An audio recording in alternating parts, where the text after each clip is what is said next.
वायसाप्राव खबर सिर से जारी खबर शेयर करना सिपिरालो बरसा यूसी वडा माशू का यूसी वडा माशू यूनियन काउंसिल वडा माशू थाने जे हद में डी डिठे जो बिजली तारूं चोरी थियण लगियूं आहिनि।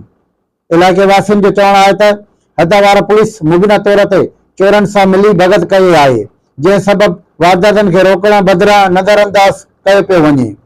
ॻोठाणनि मुतालबो कयो आहे त लाॻापा अख़्तियार वाक़े जो नोटिस वठी करे पुलिस जे मुबीना साथ ऐं बिजली चोरी में मौसूल अनासरनि खिलाफ़ कार्रवाई कई वञे, जंहिं इलाके में बिजली चोरी खे रोके सघिजे।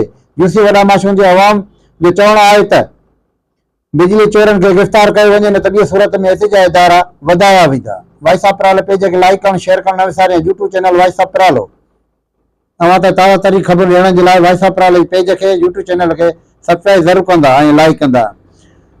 वडा माशू यूनियन काउंसिल जे वडा माशू थाणे जे हद में ॾींहं ॾिठे जो बिजली चोरी तारूं करण लॻा।